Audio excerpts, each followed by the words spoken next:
Gurukul Kurukshetra school के बारे में बात कर लेते हैं।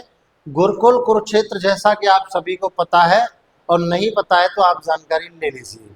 गुरुकुल कुरुक्षेत्र हरियाणा के कुरुक्षेत्र में पड़ता है।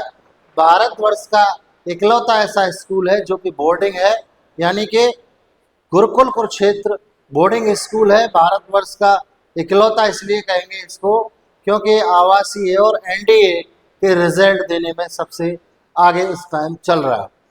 और बहुत सारे गुरुकुल आपको पूरे भारतवर्ष के किसी न किसी जिले में मिल जाएंगे, लेकिन गुरुकुल कुरुक्षेत्र एक ही है जो कि अपने एनडीए आईआईटी नीट के रिजल्ट के लिए बहुत सुर्खियों में है आजकल। तो उस गुरुकुल कुरुक्षेत्र के बारे में बात कर लेते हैं। कौन कौन सी क्लास में उसका एडमिशन बच्चों का नहीं होता है और कौन कौन सी क्लास में बच्चों का एडमिशन होता है। तो बात कर लेते हैं नर्सरी, यानी आप समझ लीजिए कोई भी आवासीय विद्यालय सबसे पहले तो ऐसे बच्चों को लेता है जो बच्चे को कपड़े स्वयं पहनना आना चाहिए, नहाना धोना स्वयं आना चाहिए बच्चे को, और अपने सामान का रखरखाव बच्चा स्वयं कर ले।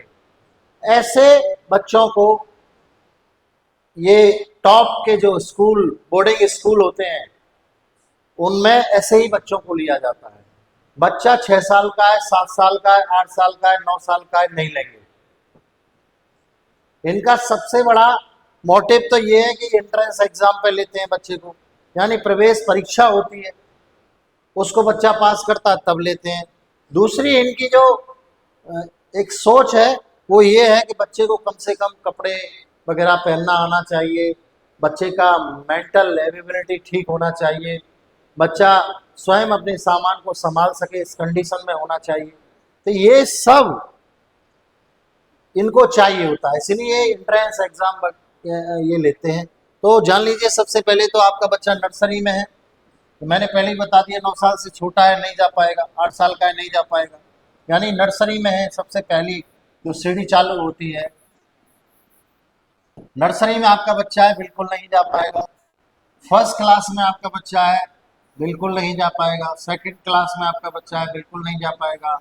थर्ड क्लास में आपका बच्चा है, बिल्कुल नहीं जा पाएगा। फोर्थ क्लास में आपका बच्चा है, नहीं जा पाएगा। लेकिन 5th क्लास से आप अपने बच्चे का एडमिशन, यानी क्लास 5th से आप अपने बच्चे का एडमिशन करा सकते हैं। वो भी किसी बच्चे का इसमें डायरेक्ट एडमिशन नहीं होगा। आपको पहले फॉर्म आएंगे, इनके फॉर्म के बारे में मैंने डिटेल वीडियो बनाया, एक बार देख लीजिए आप, है ना। फॉर्म आएंगे, फॉर्म भरने के बाद में बच्चे का एंट्रेंस एग्जाम होगा।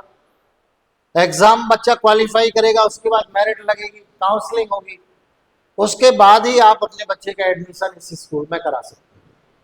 यानी कि गुरुकुल कुरुक्षेत्र स्कूल में यदि आपको बच्चे को पढ़ाना है तो आप नर्सरी से बिल्कुल नहीं पढ़ा सकते हैं, आप फर्स्ट क्लास से बिल्कुल नहीं पढ़ा सकते हैं, सेकंड क्लास से बिल्कुल नहीं, थर्ड क्लास से बिल्कुल नहीं, फोर्थ क्लास से। हाँ, 5th क्लास से आप अपने बच्चे का एडमिशन 5th में भी लेते हैं, 6th में भी लेते हैं, 7th में भी लेते हैं, 8th में भी लेते हैं, 9th में भी लेते हैं और 11th में लेते हैं। 10th क्लास में बिल्कुल नहीं लेते। तो आप समझ लीजिए कि जो गुरुकुल कुरुक्षेत्र स्कूल है, गुरुकुल कुरुक्षेत्र स्कूल जो लेता है वो इस तरीके से मैंने आपको बता दिया है कि नर्सरी में बिल्कुल नहीं लेगा, फर्स्ट क्लास में बिल्कुल नहीं लेगा, सेकंड क्लास में बिल्कुल नहीं, थर्ड क्लास में बिल्कुल नहीं, फोर्थ क्लास में बिल्कुल नहीं। गुरुकुल कुरुक्षेत्र स्कूल पूरी तरह आवासीय है, यानी हॉस्टल की सुविधा इसमें उपलब्ध है, निश्चिंत रहें आप, और बहुत ही शानदार स्कूल है। तो आज की वीडियो हमने आपसे बताया गुरुकुल कुरुक्षेत्र स्कूल के बारे में। वीडियो यदि अच्छा लगा है आपको तो बेल आइकन जरूर दबाइएगा और वीडियो को शेयर कीजिएगा। जय हिंद, जय भारत, जय भारत।